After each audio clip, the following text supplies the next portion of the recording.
ইনশাআল্লাহ না বললে দুইটি মারাত্মক ক্ষতি হয়। আমরা অনেকেই ভবিষ্যতের ব্যাপারে, ফিউচারের ব্যাপারে কোনো কথা বললে ইনশাআল্লাহ বলি না। অবশ্যই আপনি ইনশাআল্লাহ বলবেন। ইনশাআল্লাহ না বললে আপনার জীবনে কিন্তু দুইটা ক্ষতি চলে আসবে। নাম্বার ওয়ান, এক নাম্বার হচ্ছে আপনি যেই কথার ব্যাপারে ইনশাআল্লাহ বলেন নাই, সেই কাজে আপনি কখনো সফলতা অর্জন করতে পারবেন না। মনে রাখবেন, নবীজি সাল্লাল্লাহু আলাইহি সাল্লামও কিন্তু একবার ইনশাআল্লাহ বলতে ভুলে গিয়েছিলেন। ইনশাআল্লাহ মানে হচ্ছে যদি আল্লাহ চান, আপনি এই কথাটা অবশ্যই বলবেন। নবীজি সাল্লাল্লাহু আলাইহি সাল্লামের কাছে একবার ইহুদিরা এসেছে, আসার পরে তিনটা প্রশ্ন করেছে। বলার পরে বলতেছে, যদি আপনি তিনটা প্রশ্নের উত্তর দিতে পারেন তাহলে মনে করবো যে আপনি নবী। নবী সাল্লাল্লাহু আলাইহি সাল্লাম বলছেন, ঠিক আছে, গাদান উজিবুকুম, আগামীকাল উত্তর দিব। নবী সাল্লাল্লাহু আলাইহি সাল্লাম ইনশাআল্লাহ বলতে ভুলে গেলেন।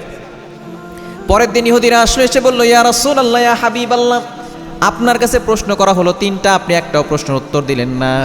এই প্রশ্নগুলোর উত্তর তাড়াতাড়ি দেন। এক নম্বরে প্রশ্ন করেছিলেন ইয়াসআলুনাকা আনির রূহ, রূহ সম্পর্কে আপনি বলেন। দ্বিতীয় নাম্বার প্রশ্ন করেছিলেন বাচ্চা যুলকারনাইন সম্পর্কে বলেন। তৃতীয় নাম্বার প্রশ্ন করেছিলেন আসহাবে কাহফ কারা, এই বিষয়ে আপনি বলেন। নবীজি সাল্লাল্লাহু আলাইহি সাল্লাম ওহী ছাড়া কিছুই কিন্তু বলেন না। নবী সাল্লাল্লাহু আলাইহি সাল্লাম কোনো কিছুই বলতে পারলেন না। ওহী আসে না, তিনি উত্তর দিতে পারেন না। এবার বললেন গাদান উজিবুকুম, দ্বিতীয় দিন আবার বললেন আগামীকাল উত্তর দিব। তৃতীয় দিন তারা আবার আসলো, ইহুদিরা বলল, আপনি বললেন যে এখন উত্তর দিবেন, আজকে উত্তর দেন। নবী সাল্লাল্লাহু আলাইহি সাল্লাম বললেন যে জিবরাইল সালাম আসে না, আমি উত্তর দিতে পারবো না। এভাবে করে প্রায় 15 দিন পর্যন্ত নবীজি সাল্লাল্লাহু আলাইহি ওয়াসাল্লামের কাছে ওহী আসে নাই। নবী সাল্লাল্লাহু আলাইহি ওয়াসাল্লাম ভুল বুঝতে পারলেন যে কেন, কি অপরাধ আমার দ্বারা হয়ে গেল যে আমার কাছে ওহী আসে না কেন।